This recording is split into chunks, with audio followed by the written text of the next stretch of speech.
Hanya 2% dari hanya 2% ya, itu dari data yang ada di Surabaya, PDNS yang 2. dikunci oleh ransomware di Surabaya. Betul. Hanya 2%. Ya. Server Pusat Data Nasional Sementara 2 milik Kementerian Komunikasi dan Informatika mengalami serangan siber sejak Kamis 20 Juni 2024. Akibatnya, beberapa server penyimpanan data mengalami gangguan dan mengganggu layanan publik di berbagai instansi selama 4 hari.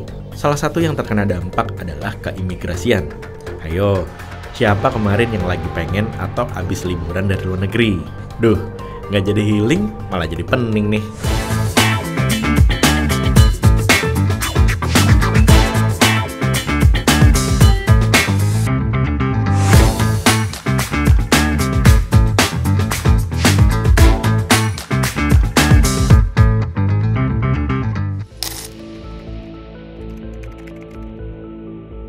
Server Pusat Data Nasional Sementara 2 atau PDNS 2 diretas oleh Brainkeeper menggunakan ransomware.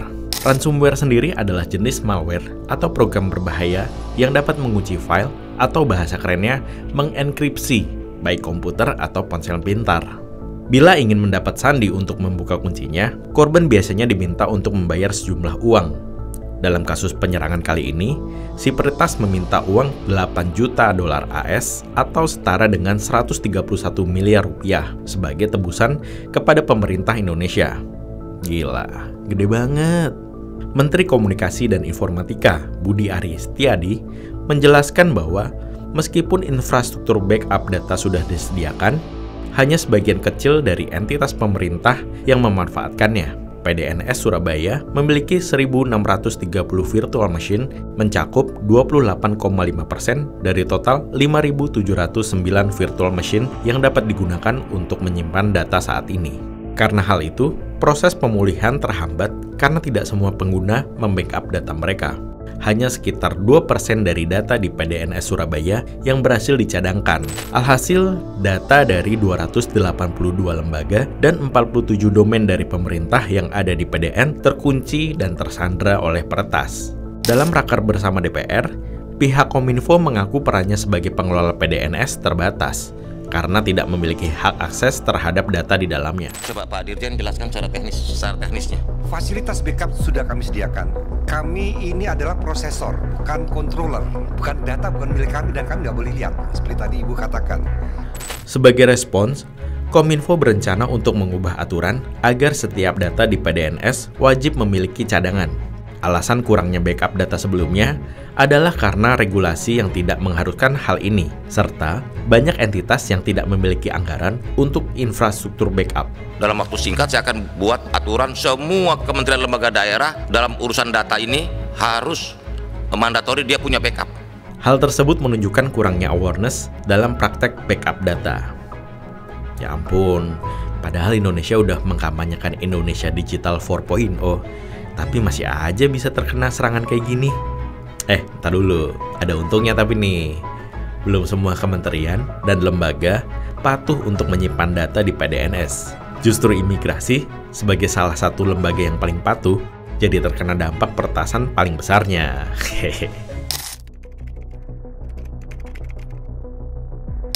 Serangan cyber ini mengakibatkan pihak pemerintah melakukan langkah cepat. Pemerintah mengaku sudah mengantongi alasan kenapa Pusat Data Nasional bisa sampai diretas. Menteri Koordinator Bidang Politik, Hukum, dan Keamanan Hadi Cahyanto menyebutkan salah satu penyebab peretasan PDNS 2 adalah penggunaan kata sandi yang terdeteksi. Dari hasil forensik pun kami sudah bisa mengetahui bahwa siapa yang user yang selalu menggunakan passwordnya dan akhirnya terjadi permasalahan-permasalahan yang sangat serius. Tapi tenang aja, melalui pernyataan resminya, pemerintah menargetkan operasi PDNS Surabaya pulih sepenuhnya pada Agustus mendatang dan meminta pihak ketiga melakukan audit menyeluruh soal keamanan PDNS.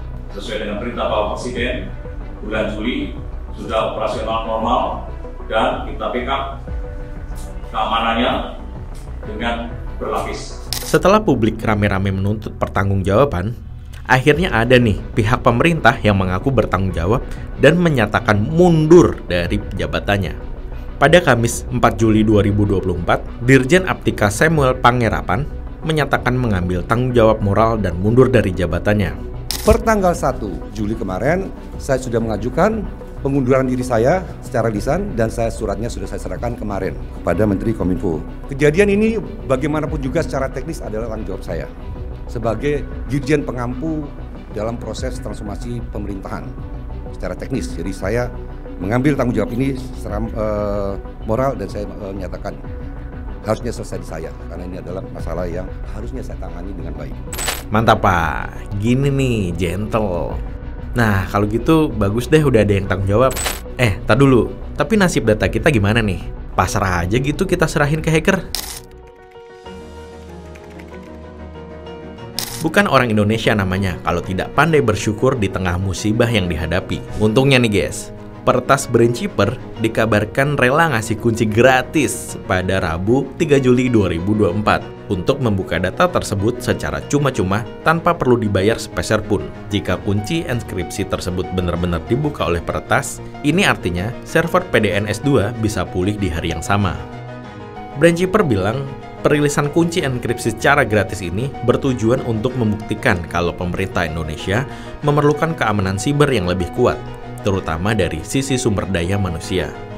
Menurut pakar keamanan siber Pratama Persada, BSSN harus sigap dalam menangani kejadian siber seperti serangan ransomware, termasuk soal audit dan forensik. Bocornya sandi pengelola PDNS sehingga dimanfaatkan Pertas, menurut Pratama bisa jadi karena kelalaian pengelola karena phishing atau social engineering. Untuk mencegahnya, Pratama menyarankan untuk melakukan simulasi phishing ke staf pengelola dan membuat kebijakan multifaktor authentication, kayak pakai token tambahan selain password. Nggak cuman itu, bikin kebijakan password kuat dan kadaluarsa secara berkala, sehingga pengguna dipaksa untuk mengganti passwordnya secara rutin. Singkatnya, BSSN dan pengelola sistem perlu meningkatkan kewaspadaan dan keamanan siber biar data aman. Nah, saran dari Pak Pratama bisa jadi masukan yang bagus buat pemerintah yang sedang menyimpan data-data kita semua. Bagaimanapun juga, kewajiban pemerintah terhadap keamanan data tercantum dalam Undang-Undang 27 tahun 2022 tentang perlindungan data pribadi. Spesifiknya ada di pasal 35.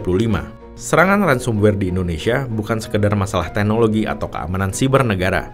Ini lebih tentang menyadari bahwa ancaman siber adalah masalah global yang bisa mengenai siapa saja. Pemerintah Indonesia perlu audit untuk memperkuat pertahanan dan persiapan menghadapi ancaman seperti ini di masa mendatang. By the way, data online kan dipegang hacker.